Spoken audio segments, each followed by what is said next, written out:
حضرت انس رضی اللہ عنہ سے روایت ہے، فرماتے ایک مرتبہ 3 آدمی رسول اللہ صلی اللہ علیہ وسلم ازواج مطہرات رضی اللہ عنہن کی خدمت میں حاضر ہوئے تاکہ ان سے رسول اللہ صلی اللہ علیہ وسلم کی عبادت کے متعلق دریافت کریں۔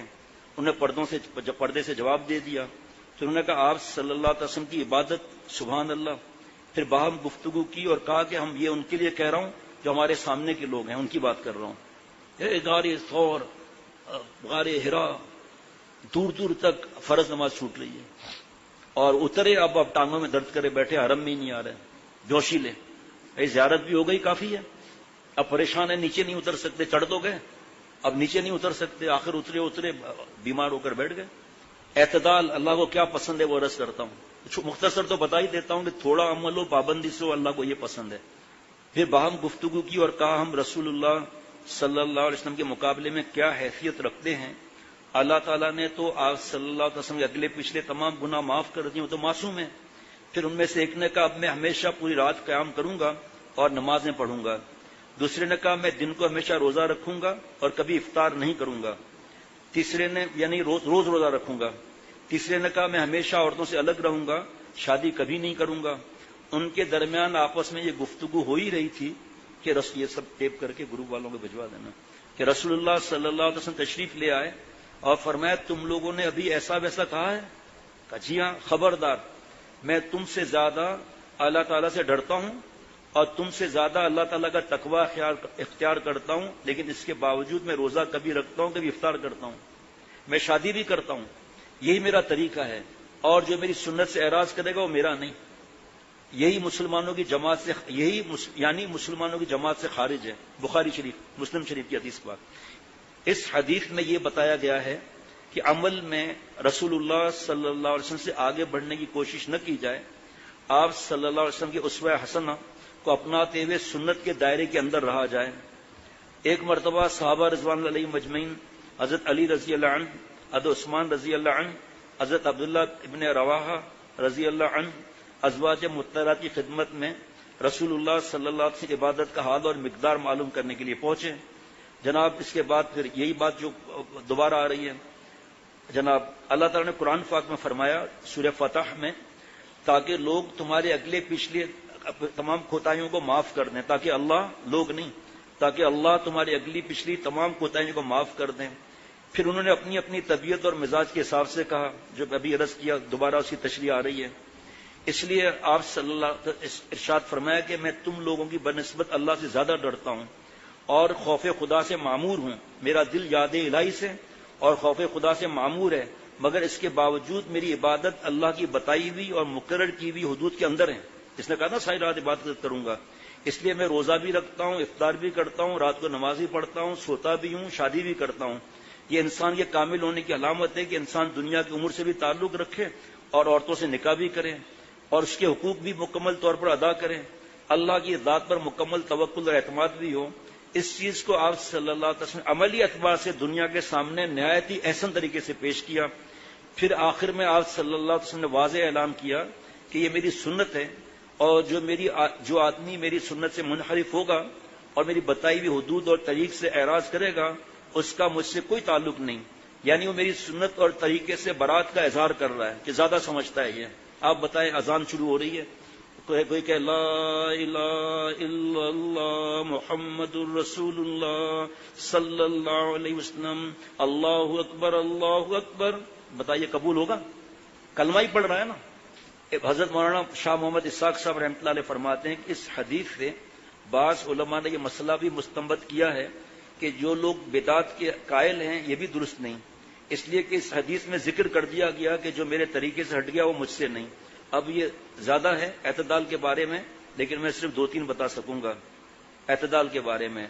حضرت شاہ ولی اللہ صاحب رحمۃ اللہ نے لکھا ہے کہ صحبت کے لیے اس شخص کو اختیار کرو جو محدث بھی ہو، فقیہ بھی ہو، صوفی بھی ہو، اور اعتدال اسی سے ہوتا ہے۔ بیوی سے بات ہی نہیں کر رہا، نماز میں لگا ہوا ہے، والد صاحب بلا رہا ہے کہ ابھی 2 رکعت نفل پڑھ کر آتا ہوں، ارے بوڑھا بابا ہے بھائی، وہ آپ کو لطیفے سنانے کو کہہ رہا ہے، آپ کہہ رہے ہیں نہیں، گناہ ہوگا، ہنسنا منع ہے۔ میں ابھی انشاءاللہ نئی باتیں ہیں، یہ قول ان کا قول جمیل میں سے ہے۔ فرمایا کہ جو عیاشی کی زندگی گزارتے ہیں اور عمل نہیں کرتے، ان کی حدود محفوظ نہیں رہتی، ہاں اگر نعمتوں کے ساتھ دین ہو اور کسی اللہ والے کی صحبت میسر آ گئی تب تو مال کے حدود کا خیال رکھتا ہے، اس لیے کہ اس سے ہر چیز کو اعتدال کے ساتھ قلب میں رسوخ ہو جاتا ہے۔ اعتدال پھر آ رہا ہے، یہ تقریباً 11 صفحات ہیں اعتدال کے، میرے خیال میں 10 صفحات ہیں۔ میں اب بس 2-3 منٹ میں ایک دو بات پڑھ سکتا ہوں۔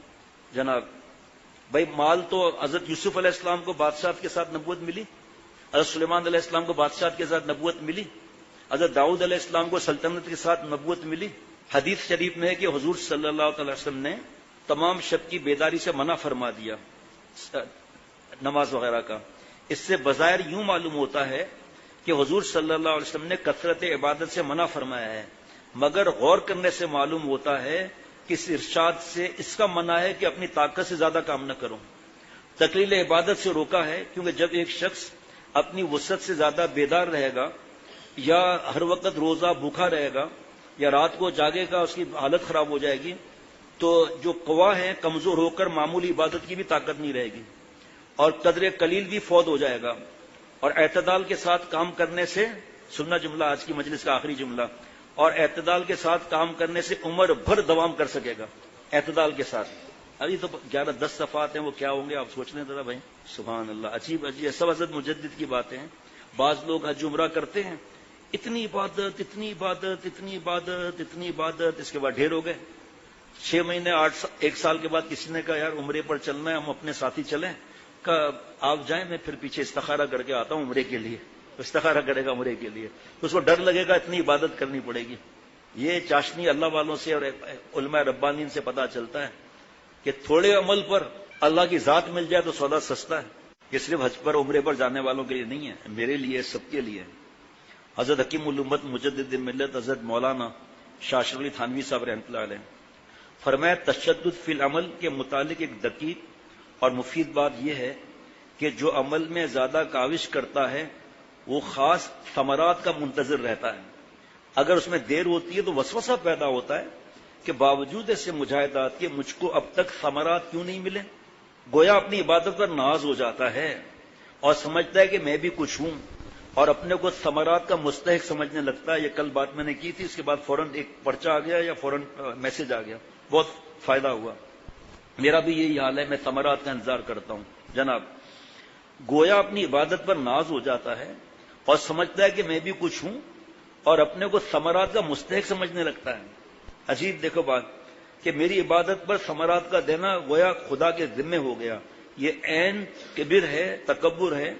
اور جو شخص اعتدال سے اعمال کرتا ہے، آئیے، جو اعتدال سے اعمال کرتا ہے تو وہ یہ خیال ہی نہیں رکھتا، بلکہ یہ سمجھتا ہے کہ میں کرتا ہی کیا ہوں۔ جس پر ثمرات مرتب ہوتے ہیں وہ تو ثمرات کا خیال کرتے ہوئے بھی شرماتا ہے۔ جناب ایسا شخص صرف فضل کا امیدوار ہوتا ہے، کام بنتا ہے فضل سے اختر، فضل کا آسرا لگا ہے۔ اگر حج میں جانے سے چند دن پہلے پہنچے، حضرت شاہ رخ صاحب رحمۃ اللہ فرماتے خوب آرام کرو۔ ابھی ایک صاحب نے عمرے میں کہا کہ بہت تھکے ہوئے تھے بیچارے، ایک عمرے پر چلے گئے، بعد میں جب ملاقات ہوئی تو کہا واقعی حضرت والا رحمۃ اللہ علیہ کی بات صحیح ہے، آرام سے ٹھاٹ سے آرام کر کے جب وقت تو حرم میں چلے جائیں نماز کا، اس کے بعد آرام سے ٹھاٹ سے جا کر عمرہ کرو، پھر دیکھو کیا معاملہ ہوتا ہے، پھر دیکھو کیا معاملہ ہوتا ہے۔ تھکے ہوئے ہیں، زبردستی بڑا چکر لگا رہے ہیں، تھکے ہوئے بہت زیادہ، اب نیند آ رہی ہے، کعبے کو دیکھ کر بھی دل مست نہیں ہو رہا، تھکاوٹ کا یہ حال ہے کہ چلا نہیں جاتا، پھر گرمی زیادہ ہے، یہ ہو جائے گا وہ ہو جائے گا، اس لیے گھر پر ہی پڑھ لیتے ہیں کیونکہ تھک گیا نہیں ہے۔ اعتدال کیا جملہ ہے، میں تو اس پہ ایسا دل چاہتا ہے حضرت مجدد حیات ہوتے تو پیر چومتا میں۔ سبحان اللہ، واہ واہ واہ واہ، کیا فرمایا کہ جو اعتدال سے عبادت کرتا ہے تو یہ ثمرات کا خیال کرتے ہوئے بھی شرماتا ہے، ایسا شخص صرف فضل کا امیدوار ہوتا ہے۔ ارشاد فرمایا کہ اہل اللہ اور خاصان حق، کیا عرض کروں، دماغ بھی تو کام نہیں کرتا نا۔ اہل اللہ اور خاصان حق ادب کے پتلے ہوتے ہیں۔ کیا جملہ ہے، ماشاءاللہ بولیں گے نہیں؟ ادب کے پتلے ہوتے ہیں، ہر چیز کو اس کی حد پر رکھتے ہیں اور اس کے حقوق ادا کرتے ہیں۔ عدل اور اعتدال ان کا خاص شعار ہوتا ہے، ہر چیز کے لیے ان کے یہاں میزان عدل ہوتی ہے، بالکل اس کے مصداق ہوتے ہیں ہمارے حضرت حاجی صاحب رحمۃ اللہ علیہ سب سے خدمت لیتے تھے، مگر عالم اور سید اور بوڑھے سے خدمت نہ لیتے تھے۔ ان صفات کا خاص ادب فرماتے تھے۔ حضرت مولانا شاہ عبد العزیز صاحب رحمۃ اللہ علیہ سے ایک شخص نے سوال کیا، حضرت عالم افضل ہے یا سید؟ فرمایا کہ ایک بات تو ہم جانتے ہیں کہ ایک جاہل سید ہم کو لا کر دو اور 10 سال کے بعد عالم بنا کر تم کو دے دیں گے، اور ہم تم کو ایک غیر سید دیتے ہیں، تم 20 برس میں اس کو سید تو بنا دیتا، 20 سال میں تو سید بنا دینا اس کو۔ پھر اتنا فرق تو ہم کو معلوم ہے۔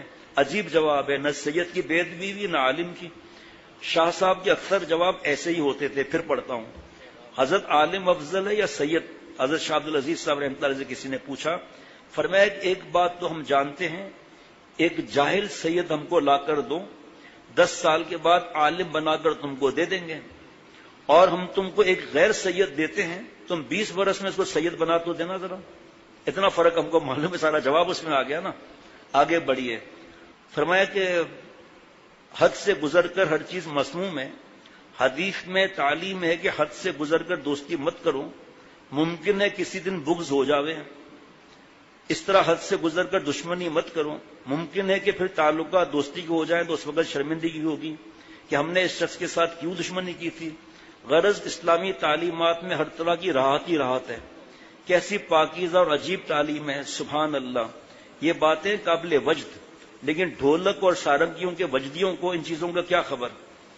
ان کو تو حضور سے نفسانی میں ابتلا ہے، حقائق سے بالکل کورے ہیں۔ صرف دیکھیں کوئی ذکری فرقہ ہے، وہ کیا کرتا ہے، وہ آپ کو قرآن پاک سے ثابت کر دے گا، جو جاہل ہوگا ان کے پیچھے لگ جائے گا۔ ارشاد فرمایا کہ یہ سب اعتدال کی باتیں ہیں۔ جو شخص فضولیات میں مشغول ہوگا عادتاً وہ ضروریات میں ضرور کوتاہی کرے گا، عادتاً وہ ضرورت میں ضرور کوتاہی کرے گا، ضروریات میں۔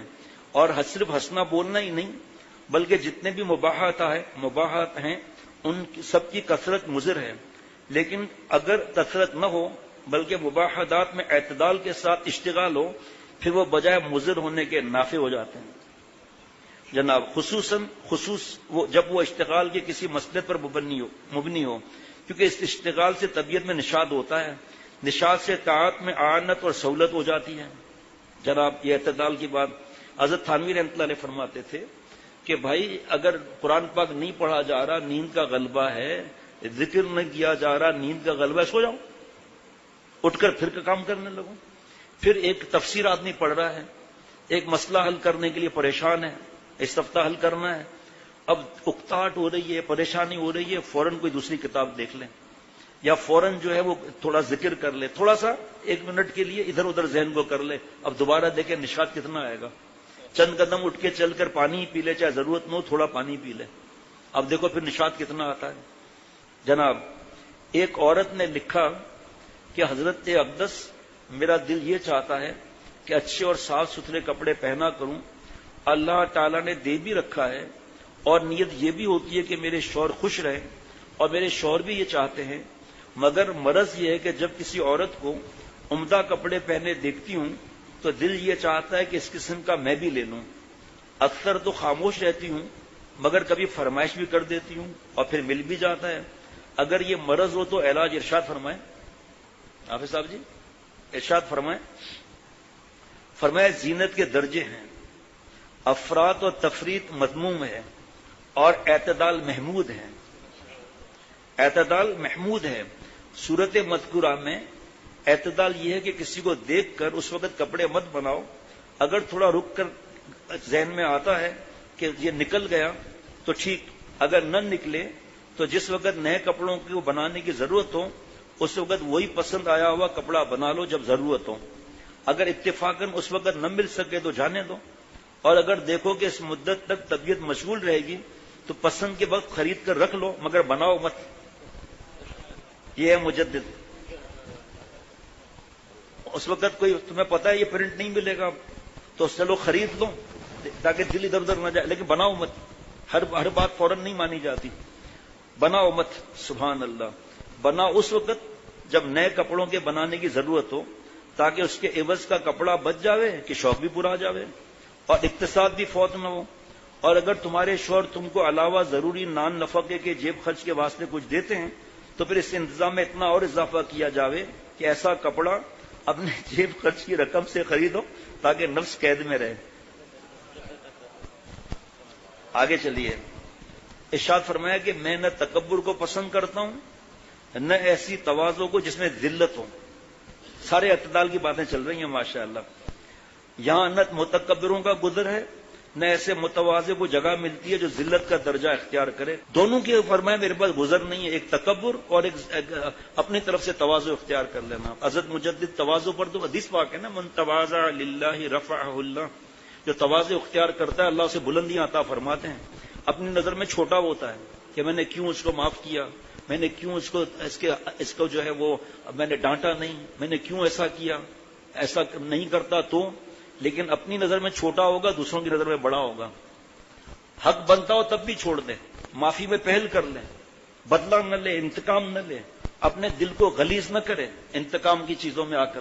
بس اللہ کے لیے, للہ کی قید ہے. اس لیے قید نہیں ہے کہ ہم ہماری تعریف ہو جائے کہ اتنا متواضع ہے, للہ کی قید ہے, اللہ کے لیے. کیا بات ہے, اللہ بلندی عطا فرمائیں گے. اور من تکبر وضعہ اللہ, اور جو تکبر کرتا ہے, اکڑ کرتا ہے, وہ اللہ اس کو رسوا کرتے ہیں. اور اپنی نظر میں بڑا ہوگا کہ دیکھا میں نے ٹھیک کر دیا نا, دیکھا یہ کر دیا نا, لوگوں کی نظر میں چھوٹا ہوگا. حدیث پاک بتا رہا ہوں. آخر میں کیا حدیث پاک کا جملہ ہے, حتیٰ کہ لوگوں کی نظر میں اللہ اسے سور اور کتے سے بھی ذلیل کر دیں گے. یہ تواضع تھوڑی ہے, نعوذ باللہ. للہ کی قید ہے, اللہ کے لیے تواضع اختیار کرنا. کتنا درجہ بلند ملے گا بھائی. اب اعتدال نہیں رہا, اعتدال ہے اس کے اندر بھی بھائی. اچھا جی, یہ اس لیے کر رہا ہوں کہ وہ جو حج کا کتاب پڑھ جو حضرت کے بتاؤں گا, حج اور عمرے کے عاشقانہ اعمال, تو پھر یہ رہ جائے گا. جناب سبحان اللہ.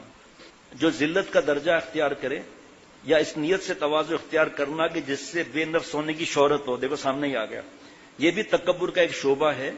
ہر چیز میں اعتدال کی ضرورت ہے, جس کا سہل طریقہ یہ ہے کہ نہ ایسی وضع رکھے کہ کبر کی شکل ہو اور نہ تواضع کی شکل تکلف سے بنائی جائے. بس بے تکلفی سے جو فطری عادت ہو اس پر عمل کرے. اس میں دونوں باتیں نہ ہوں گی, نہ تکبر نہ مصنوعی تواضع. یہ اعتدال کی وجہ سے. اور اعتدال کون سکھائے گا؟ سچا اگر شیخ عمل والا وہ سکھائے گا. اچھا جی جناب, نہ کبر نہ مصنوعی تواضع, ورنہ جس صورت میں تکلف ہوگا اس میں حد تجاوز ہو جائے گا. ارشاد فرمایا جتنے آدمی زیادہ بولتے ہیں ان کا دماغ کچھ معتدل نہیں ہوتا, مگر اتنا بھی کم نہ بولنا چاہیے کہ دوسرا آدمی منتظر ہی رہے کہ نواب صاحب کچھ بولتے ہی نہیں ہے جی. ایک بار زیادہ بولنے کی خرابی اس مثال سے واضح فرمائی تھی کہ جو, ذرا غور سے سننا, جو ہانڈی ہمیشہ ابلتی رہے گی اس کا سارا مسالہ نکل جائے گا اور بالکل بے پھیکی بے لطف رہ جائے گی یہ چیز. اب ابل رہی ہے, چائے کو کتنی دفعہ ابالو گے, وہ کڑوی ہو جائے گی چائے خود ہی. اس لیے ہنڈیا کو ابال رہے آخر میں کیا کھانے کو ملے گا, سارا مزہ ہی نکل جائے گا. ارشاد فرمایا کہ اپنی نفلی عبادات اور دینی کمالات کا اظہار جو عموماً نفس کے تقاضوں سے ہوتا ہے, اس کا مضموم ہونا تو سبھی جانتے ہیں, لیکن بہت زیادہ اخفاء کا اہتمام بھی کچھ اچھا نہیں, کیونکہ اس میں بھی کبھی غیر اللہ کی طرف ایک گنا التفات تو پایا جاتا ہے, اگرچہ منفی انداز سے صحیح. محققین کا مذاق یہ ہے کہ اپنے کام سے کام رکھے اور نہ اظہار کا قصد کرے نہ اخفاء کا. اللہ والے جو ہیں اس میں ایک فرقہ ایسا ہے, در حقیقت ان کا مقصد اخفاء اعمال کا اہتمام تھا نہ کہ ارتکاب معاصی کا گناہ نہیں کرتے. اور جس کی مزاج کی بات ہوتی ہے اپنے شیخ سے پوچھیں. فرمایا اب کیونکہ یہ صفات تو اور بھی باقی ہیں اس لیے بس 2-3 باتیں اور بتا دیتا ہوں. مجاہدے سے جو اللہ نے فرمایا والذین جاہدوا فینا, اس مجاہدے سے مقصود نفس کو پریشان کرنا نہیں بلکہ نفس کو مشقت کا عادی بنانا ہے. اصل میں یہ مشقت جو ہے وہ عادی بنائے گی نفس کو کہ بھئی ہم نے گناہ نہیں کرنا ہے, اور راحت اور جو انعامات ہیں اس کی عادت سے نکالنا ہے. اس کے لیے اتنا مجاہدہ کافی ہے جس سے نفس پر کسی قدر مشقت پڑے. اب لوگ سمجھتے ہیں مشقت کیا ہے, 50 ڈگری گرمی ہے, حرام کا کنڈا نہیں لگایا ہوا, حلال کا اے سی چلا رہا ہے اور اللہ نے اس کو پیسے بھی دیے ہیں, اور وہ اے سی بند کر کے نہیں نفس کو مشقت دینی ہے, اب بھلے پسینے نکلے. اب یہ کیا ہے, یہ اس نے بات سمجھی ہی نہیں, اپنے کو مشقت میں خامخواہ ڈال دیا, اس پہ بھی پکڑ ہے. اللہ نے اچھے کپڑے دیے ہیں, یہ پھٹے ہوئے کپڑے پہن رہا ہے کہ اب مجاہدہ ہے, اپنی طرف سے عقل لڑا رہا ہے. یہ فرمایا کہ بہت زیادہ نفس کو پریشان, یہ دیکھو سامنے آ گیا, پھر بہت زیادہ نفس کو پریشان کرنا اچھا نہیں ورنہ وہ معطل ہو جائے گا. نیز اس ضمن میں فرمایا کہ محنت ہمیشہ مستحسن نہیں بلکہ جب اعتدال ہو. پھر دیکھیں اعتدال آ گیا نا. اتنا لوگ حج اور عمرے میں مشقت کرتے ہیں، اتنا مشقت کرتے ہیں، آخری دنوں میں پریشان ہو جاتے ہیں. حضرت شاہ ابرار صاحب رحمۃ اللہ علیہ محی السنہ، حضرت تھانوی رحمۃ اللہ علیہ کے آخری خلیفہ فرماتے تھے ٹھاٹ سے سامان رکھ کر آرام کرو، جاؤ حرم میں نمازیں ہی پڑھو، جب خوب نیند اچھی ہو جائے، بشاشت ہو جائے، اب تک عمرہ کرو، دیکھو کیا انعام ملتا ہے، کیا مزہ آتا ہے. ایک اور فرمایا حج میں اگر 10-12 دن باقی ہیں، 8 دن 10 دن جو بھی، تو آرام سے اپنے آپ کو عادی بناؤ. پھر حج کے 5 دن میں 4 دن میں تو مشقت ہو گئی، اس کے بعد پھر مشقت کا 2-3 دن اور لگتے ہیں. پھر اپنے شیخ سے مربی سے پوچھ کر اعتدال سے اپنی عبادت بڑھاؤ. شروع میں اگر بڑھا دو گے نا تو منا مزدلفہ عرفات میں دل ہی نہیں لگے گا، تھکاوٹ کا بار بار احساس ہوتا رہے گا. وہاں کیا تھکاوٹ، کیا ہمیں تو ہمارا بس نہیں ہے کہ مزدلفہ میں بھی ہم محل خرید لیں. ہاں کنکر پتھر پر سونے میں کیا مزہ ہے، کیا لیٹنے میں مزہ ہے. ہمیں تو عرفات کے میدان میں بھی اے سی کم ہو نا، اللہ معاف فرمائے، اللہ معاف فرمائے، کسی کا عیب دیکھنا نہیں، سننا نہیں. لیکن برابر میں کوئی گالی دے رہا ہے تو پھر آپ کے کان میں تو ہماری آواز آئے گی نا. کس جگہ گالی دے رہا ہے، بس آنے میں دیر ہو گئی، ارے بھائی عرفات کے میدان سے گزر بھی گئے نا تب بھی حج ادا ہو گیا اور یہ گالیاں دے رہا ہے. آدھے گھنٹے سے ہم کھڑے ہیں، ہماری حالت خراب ہو رہی ہے، کیوں بس اب تک نہیں آئی. اپنے کان سے سنیے گالی. اب اس کو آپ بول بھی کچھ نہیں سکتے، وہ دوسری گالی دے دے گا. بھائی آپ کو تو اس نے کہہ دیا تھا نا کہ 2 گھنٹے کے بعد باہر آپ آنا، اور اب ٹیلی فون ہو کے تو آسان نہیں آئے، اس سے پوچھ لو بھائی کب آئے گا. اب وہاں بس میں چڑھے، بیٹھنے کی جگہ ہی نہیں ہے، گالیاں شروع کر دی. کس لیے پیکج لیا تھا، سمجھ رہے ہیں نا؟ پیکج کس لیے لیا تھا؟ پیکج انڈے پراٹھے کے لیے تو نہیں لیا تھا نا بھائی. وی آئی پی پیکج میں تو پتہ نہیں کیا حالات ہوتے ہیں بھائی. اللہ تعالیٰ کا کس طرح عرض کروں کہ ہم تو، ایک شخص نے حضرت حاجی صاحب رحمۃ اللہ علیہ سے کہا دعا کر دیں مجھے آپ صلی اللہ علیہ وسلم زیارت ہو جائے. پر میں دعا تو ہم بھی کرتے ہیں اور کرنی چاہیے زیارت کے لیے دعا، لیکن بھائی میرا اعمال تو ایسا بھی نہیں ہے کہ میں سبز گنبد دیکھوں چہ جائے کہ آپ صلی اللہ علیہ وسلم کی زیارت میں کروں. سنتوں کی اتباع کتنی ہے، حج کر کے عمرہ کر کے واپس آئے، سفید داڑھی ہے، بیان کر رہا ہے، جاتے ہوئے بھی گناہ کر رہا ہے، آتے ہوئے بھی گناہ کر رہا ہے، تو فرق کیا پڑا؟ حج اور عمرہ یہ کہ تبدیل ہو جائے زندگی، یہ حج اور عمرہ. یہ حج عمرہ نہیں ہے کہ وہی پرانی زندگی چل رہی ہے، وہی رشوتیں، وہی حرام مال سب چل رہے ہیں، وہی وراثت نہیں دی، وہی زکوٰۃ نہیں دی، اسی میں چل رہے ہیں. 30 40 سال لوگ دین کے اندر ہیں، وراثت نہیں دے رہے. میرا 2000 ایکڑ سے میں 500 پر آ جاؤں گا تو کیا ہوگا؟ جا کے حدیث پاک لو، فتوا لو، وراثت نہ دینے پر آسمان پر کیا ہوگا؟ اور دوسرا ایک بالش زمین پر قبضہ کیا، اس کا اشر کیا ہوگا؟ یتیموں کے مال کا جو مولوی فرحان نے درس قرآن دیا تھا، پڑھ کر دیکھ لیں کتاب کہ یتیموں پر کیا ظلم کرتے ہیں ہم لوگ. ابھی حرم میں ایسے بیٹھے بات کر رہے تھے یہ ہوٹل میں، تو جب میری وراثت کی بات آئی نا، سامنے ہی بیٹھے تھے، جھٹکے سے فوراً اس کی طرف دیکھا، ایسے ایسے اشارہ کیا. میرا کیا معلوم بھائی کیوں کیا اس نے. آخری بات بتاؤ، حضرت مجدد رحمۃ اللہ علیہ، حدیث پاک ہے صدی میں ایک مجدد پیدا ہوتا ہے. حضرت تھانوی رحمۃ اللہ علیہ مجدد تھے، کپڑے پر پیون پیچ لگا ہوا جا رہے تھے بیان کرنے کے لیے. بیوی نے پوچھا سرتاج کہاں؟ کا بیان کرنے کا، یہ پیون لگا ہوا ہے. کہا ارے اللہ کی بندی ہے تو سنت ہے. کہا سرکار معاف کرنا، آپ بیان کرنے جائیں گے نا لوگ سمجھیں گے کوئی پیسہ نہیں ہے، کوئی آپ کو نقد ہدیہ دے گا، کوئی آپ کو جوڑے ہدیہ کرے گا، تو یہ پیون تو سوال ہو جائے گا. اتنی دعائیں دی، فرمایا سب سے میرا بہترین جوڑا لے آؤ. دیکھو آپ پیچ تو سنت ہے، رات کو لگاؤ پیچ والا کپڑا پہن لو، لیکن وہ بھی نہیں. کہ بیوی کے سامنے 5 پٹے ہوئے کپڑے پرانے 5 سال کے گلے ہوئے، اس پر 8 پیچ لگا کر السلام علیکم. اس کا دل خوش نہیں کرنا ہے کیا؟ پسینے والے کرتے پہنے ہوئے 6 دن سے تبدیلی نہیں کیے، اور اس کو کہتے ہو کہ تیار ہو نا جی لیلا لگنا. خود تو مجنون بھی نہیں ہے پاگل، اور اس کے پیچھے پڑا ہوا ہے، اور تو خود کیا موالی بنا ہوا ہے، اتنا تیل لگایا ہوا ہے وہ بھی سرسوں کا، کوئی یہاں سے گر رہا ہے، کوئی یہاں سے گر رہا ہے، بیوی کے قریب جا رہا ہے جی. کیا اللہ معاف فرمائے بات کریں بھائی. اور اب کہتے ہیں بھائی بیوی کی تعریف کرو ثواب ملے گا، اس پر بھی یہ تعریف کرتے ہیں. ماشاء اللہ بیگم آپ کی آنکھیں یا مٹر، آپ کے گال ہیں یا ٹماٹر، آپ کی انگلیاں یا بھنڈی. اور سرتاج میں سبزی بنڈی نہیں ہوں، بیوی ہوں آپ کی. اور دوستوں میں گپ شپ لڑائیں گے، ایسے ایسے لطیفے سنائیں گے ان کو، اور بیوی کو ایک لطیفہ بھی نہیں. سرتاج کچھ بات کرنا، کوئی حالت خراب ہو رہی ہے، تھک کے سو رہا ہوں میں، اور موبائل بغل میں، کڑکڑ ہوا، دیکھا ابے یار تبے یار کہاں یار نیچے، اچھا بھی آ رہا ہوں، نہیں آ رہا ہوں. بیوی دیکھ رہی ابھی تو کہہ رہا تھا سو رہا ہوں. 2 گھنٹے کے بعد چائے پراٹھے کھا کے آ رہے ہیں، حکا پی کر، شیشہ پی کر. اللہ معاف فرمائے. جب جو عمل کرتا ہے نا اعتدال پر چلتا ہے نا، تو اللہ والے سے رابطہ نہیں ہے تو لوگ اس کو طنز کریں گے، ارے یہ نہیں کرتا وہ نہیں کرتا، اب اصلاح نہیں کرائی، تو ان کے اس طرح بولنے سے اعتدال سے ہٹ جائے گا. بہت ضروری بات ہے یہ، سمجھ رہے ہیں نا؟ ان کے اس جملے سے کہنے سے اعتدال سے ہٹ کر پھر گڑبڑ میں پھنس جائے گا. ارشاد فرمایا حضرت حکیم الامت مجدد ملت حضرت مولانا شاہ اشرف علی تھانوی صاحب رحمۃ اللہ علیہ نے، اور فاطمیہ دیکھ لینا بھائی، اس کا بھی ایک بنا دیں گے تینوں کو ملا کر. پرسوں یا ایک دن پہلے اعتدال پر بیان ہوا تھا، اتنا دعائیں دی لوگوں نے، حضرت تھانوی رحمۃ اللہ علیہ ملفوظ ہے. کل بیان ہوا تھا، کل تو پتہ نہیں کتنے میسج آئے الحمدللہ کہ ہمارا تو ایمان تازہ ہو گیا. اعتدال کیا ہے، کس چیز کا نام ہے؟ اب بہرحال اب وہ جو گزر گئی اس سے بنا ہوا ہے وہاں. ارشاد فرمایا کہ انسان کے اصلاح کے دو ہی طریقے ہیں، یا سر پر کوئی بڑا ہو یا ایسے چھوٹے ہوں جن کا لحاظ ہو کہ اگر میں اعتدال سے ہٹوں گا تو یہ لوگ مجھ کو نکیر کریں گے، مجھے بدنام کریں گے. اور جہاں یہ دونوں صورتیں نہ ہوں وہاں انسان کو بہت سنبھل کر رہنے کی ضرورت ہے.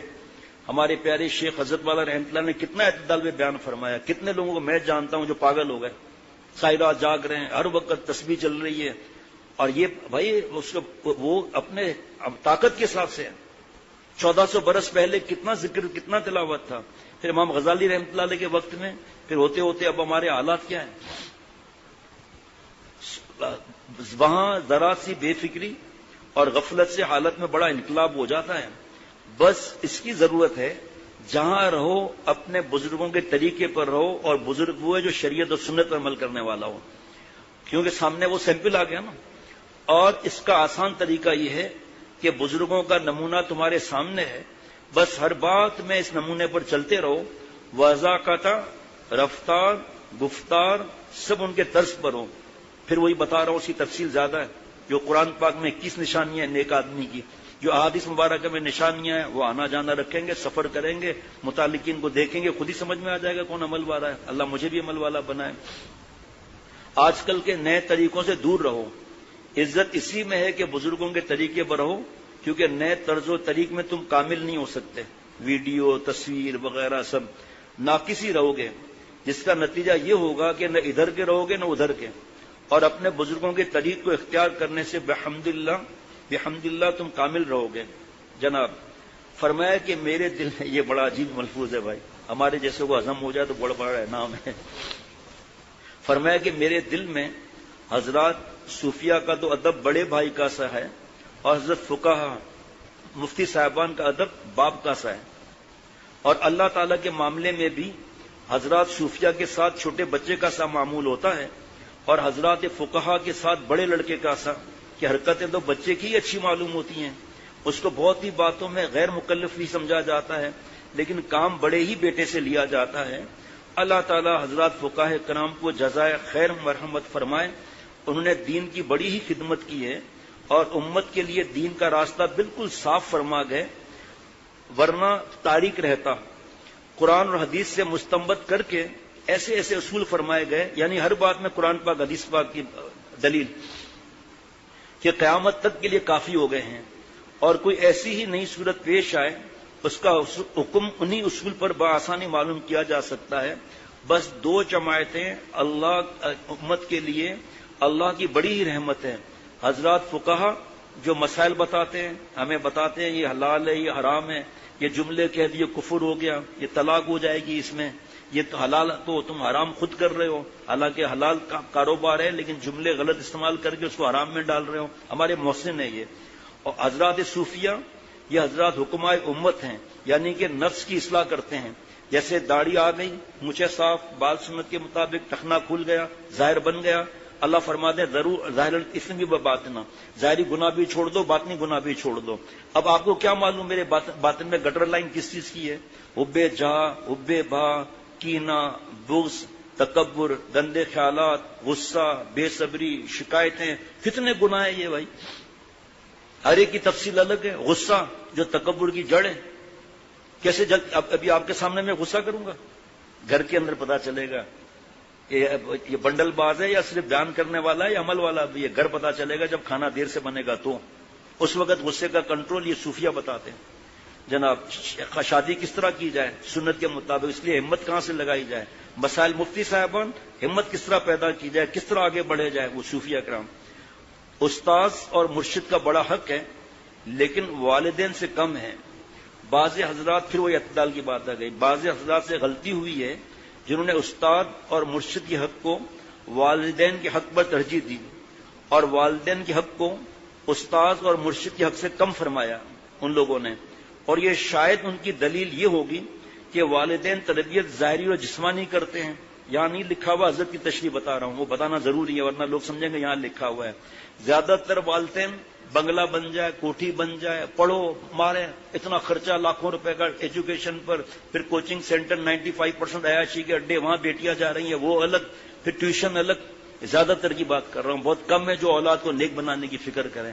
اس پر الگ بیان ہے کہ اولاد کو نیک بنانے سے کیا فائدہ ہوگا ماں باپ کا اور قیامت تک کا کیا فائدہ ہوگا، قیامت میں کیا انعام ملیں گے. اس کا بیان ہو چکے، 3 4 نہیں 10 بیان ہو چکے اس پر. اللہ والے صوفیہ کرام یا ان کے غلام وہ ڈرا کر پیسے نہیں نکالتے کہ تم پر جادو ہے، اثر ہے، نہیں. وہ ماں باپ کا ادب کرو، اس طرح معافی مانگو، یہ طریقہ کرو، اللہ سے ملاتے ہیں. اب وہ یہ بات کرتے ہیں کہ بھئی والدین تو ہمارا خیال ہی نہیں کیا، گالیاں دی سب کے سامنے، منوس کہا، اپنے بھائی کے بیٹے کو، بہن کے بیٹے کو منہ میں لقمہ دیا، ہمیں گالی دی، منوس تو کیا ہماری خدمت کرے گا، نفسیاتی مریض بنا دیا. بھائی کے الیکٹرک کا مسئلہ یہی ہے، جو لوڈ شیڈنگ ہوتی ہے آپ لوگوں کی وجہ سے ہوتی ہے. ایک ادھر بیٹھا ہے، ایک ادھر بیٹھا ہے، بڑا آج نظر نہیں آ رہا. کیوں سوتے ہو بھائی، ان کو اٹھا لو نا. تو اب اس میں گڑبڑ کر لیتے ہیں، کیونکہ جب وہ اللہ سے ملانے کی بات کرتا ہے، گناہ سے بچنے کو سکھاتا ہے، مایوس نہیں ہونے دیتا. چلو گناہ ہو گیا نا، کوئی بات نہیں، توبہ کا دروازہ خالی ہے.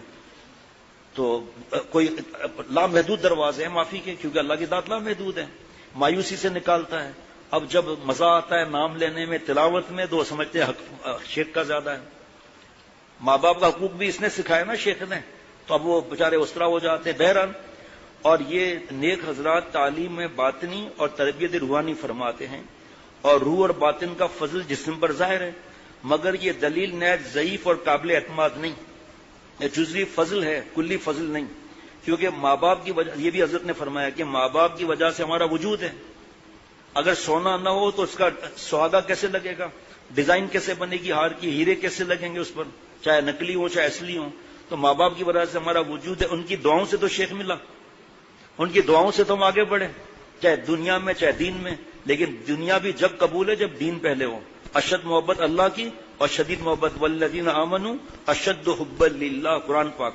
بہرحال جی، اب آج کا بیان مکمل کرنا ہے، اس لیے آگے بات نہیں کرتا. فرمایا بس ایک جہت سے بزرگی ہونا دوسری جہت سے افضل ہے، ہونے کے منافی نہیں. اور نہیں کہیں قرآن پاک اور حدیث میں اس قدر اہتمام کے ساتھ استاد اور مرشد کے حقوق کا بیان ہے، جیسا کہ والدین کا قرآن پاک کے حقوق میں شدت سے فرمایا گیا. حدیث پاک ہے، ابھی تو نہیں بتاؤں گا حدیث مبارکہ، حدیث پاک نہیں احادیث مبارکہ ہے. والد کی رضا میں اللہ کی رضا، والد کی ناراضگی میں اللہ کی ناراضگی. کسی کو ماں پر عکس کر لیں. والدین کے ستانے والے کو موت نہیں آئے گی جب تک دنیا میں اس کو عذاب نہ ہو جائے. توبہ کر لے وہ الگ بات ہے. بس اور احادیث مبارکہ بھی ہے. تو قرآن پاک سے جو چیز ثابت ہے اور حدیث پاک سے جو نص سے ثابت ہے، اس کے سامنے یہ کیسے باتیں چلیں گی بھائی. وہ سچا شیخ ہوتا ہے جو سب کے حقوق بتاتا ہے. جاؤ بابا طبیعت ناساز ہے، یہاں بیان میں کچھ نہیں ملے گا، اللہ آپ کو وہاں ملے گا. اس کی تفصیل بھی زیادہ ہے. فرمایا جیسا کہ والدین کے حقوق کا اہتمام شدت سے فرمایا گیا ہے، استاذ اور مرشد میں فقط تعلیم کی وجہ سے حق قائم ہو جاتا ہے. یہ اعتدال، پھر آ گئی بات، اعتدال ضروری ہے. والدین بے شمار سختیوں اور بے تمام محبت سے اولاد کی پرورش کرتے ہیں، باوجود اولاد کی گستاخی اور سرکشی کے اپنے اضطراری محبت سے اولاد پر شفقت کرنے سے اعراض نہیں فرماتے اور جان و دل ان پر قربان کرتے ہیں، بخلاف استاد اور پیر کے کہ تھوڑی سی خفگی ہوئی اور اس قدر برداشت دشوار ہے. جیسا کہ والدین بے شمار سختیوں کا تحمل کرتے ہیں، جزا بمقدار عمل ہوا کرتی ہیں. سنا تھا کل یہ لکھ لیں جمعرات کے لیے، کل آج بھی لکھایا تھا نا کچھ جمعرات کے لیے، مہربانی کر کے لکھ لیں کل کے لیے، کیونکہ بڑے جوشیلے بھی ہمارے پاس ہیں یہاں، بات ہی نہیں مانتے، اپنی طرف سے چلتے ہیں، شیخ شیخ شیخ لگا رکھا ہے. کیسی مثال دی ہے قرآن پاک میں، جتنی شدت سے والدین کا ہے اتنا استاذ، دینی استاذ کی بات ہو رہی ہے. آج تو دنیاوی استاذ کو بھی جوتے شاک پالش کرتے ہیں، اچھا پڑھائے گا، اور ماں باپ کی بات ہی نہیں مانتے. جناب سبحان اللہ. بس چونکہ والدین کا عمل بہت بڑا ہے لہذا درجہ بھی بڑا ہوا، گو بطریق شاد و نادر بعض والدین میں شفقت مرشد اور استاد سے کم پائی جاتی ہے اور بعض استاد اور مرشد میں والدین سے زیادہ شفقت پائی جاتی ہے، بس اس کا اعتبار نہیں، اس لیے کہ بہت ہی کم ایسا ہوتا ہے۔ مدار حکم یہ امر نہیں ہو سکتا، حکم قرآن پاک حدیث پاک کا چلے گا، مدار حکم وہی ہے جو بیان ہوا قرآن پاک حدیث پاک۔ خوب سمجھ لو، مرشد اور استاد کا حق دل و جان سے صحیح کر کے ادا کرو، ان کے ذریعے انسانیت اور رضا الہی نصیب ہوتی ہے، مگر حد کو ملوز رکھو، اعتدال۔ جناب ارشاد فرمایا کہ اتحاد اور اتفاق میں اس کی ضرورت ہے کہ اتنا اختلاط بھی نہ ہو کہ خاص راز کی باتیں دوسروں سے ظاہر کر دے، کیونکہ ممکن ہے کسی وقت یہ تعلق نہ رہے تو پھر ان راز کے ظاہر کرنے کی وجہ سے پچھتانا پڑتا ہے۔ یعنی دوستی ترمذی شریف میں ہے کہ دوست سے سنبھل کر دوستی کرو، زیادہ میل جول نہ کرو، شاید کسی دن اس سے دشمنی ہو جائے تو گھر کے بیٹی کی دشمنی بہت نقصان دیتی ہے، اور اگر کسی کو اپنے دوست کے متعلق عداوت کا احتمال نہ ہو تو اپنے ہی متعلق احتمال رکھے کہ شاید کسی دن میں ہی بدل جاؤں، ہے جی، شاید میں ہی بدل جاؤں، اس لیے اتفاق میں بھی احتیاط کی ضرورت ہے۔ اسی طرح اگر کسی سے عداوت کرو تو وہاں بھی حد کے اندر عداوت کرنا چاہیے شریعت کے حساب سے، حد سے نہ بڑھے، کیونکہ کیا خبر کہ کسی وقت پھر دوستی پر کی ضرورت پڑ جائے، اس وقت آنکھیں سامنا کرنے سے حیا دامن گیر ہوگی، اور جس کی دوستی و دشمنی میں اعتدال میں ہوگی اس کو کسی وقت پریشانی نہ ہوگی۔ ارشاد فرمایا کہ فساد کے معنی ہے حالت کا اعتدال شرعی سے نکل جانا، اور یہ افتراق ہی کے ساتھ خاص نہیں بلکہ کبھی اتفاق سے بھی فساد ہوتا ہے، بس ایسا اتفاق بھی مذموم۔ قرآن کا ایک لقب فرقان بھی ہے، جس سے معلوم ہوا کہ قرآن ہمیشہ جوڑتا ہی نہیں بلکہ کبھی جوڑتا ہے کبھی توڑتا بھی ہے، گناہوں وغیرہ کے معاملات میں۔ جو لوگ حق پر ہوں ان کے ساتھ وصل کا حکم ہے، جو باطل ہوں ان کے ساتھ فصل کا حکم ہے۔ نا اتفاقی اسی واسطے مذموم ہے کہ یہ دین کو مضر ہے، اور اگر دین کو مفید ہو، وہ دنیا کو مضر ہو تو مذموم نہیں۔ چنانچہ ایک نا اتفاقی وہ ہے جس کو حضرت ابراہیم علیہ السلام نے اختیار فرمایا تھا، کیا اس نا اتفاقی کو کوئی مذموم کہہ سکتا ہے؟ حضرت ابراہیم علیہ السلام کے مقابلے میں جو کفار تھے ان میں باہم اتفاق و احتیاط کامل تھا، مگر کیا ان کے اتفاق کو کوئی محمود کہہ سکتا ہے؟ ہرگز نہیں، بلکہ حضرت ابراہیم علیہ السلام نے تو اتفاق کی بنیادیں کھود کر پھینک دی تھی ان کے اتفاق کی، یعنی کہ سب بتوں کو پوچھتے تھے، کیونکہ یہ اتحاد حق کے خلاف تھا۔ ارشاد فرمایا کہ ہم کو اسلامی سادگی پر رہنا چاہیے، اگر کسی مہمان کی خاطر سے کچھ تکلف بھی کیا جائے تو اس میں بھی اعتدال اسلامی کا لحاظ ضروری ہے، مبالغہ نہ کیا جائے، اس میں ہماری عزت ہے۔ مگر آج کل مسلمان تقلید یورپ میں اپنی عزت سمجھتے ہیں، ان کا لباس، ان کی طرز معیشت، ان کا طریق تمدن، تجارت اختیار کر کے ترقی کرنا چاہتے ہیں، یعنی سود وغیرہ۔ میں سچ کہتا ہوں کہ مسلمانوں کو اس میں عزت نہیں۔ ارشاد فرمایا واقع غم کا بالکل تذکرہ نہ کرنا، ضبط میں مبالغہ کرنا بھی تجربے سے مضر ثابت ہوا ہے،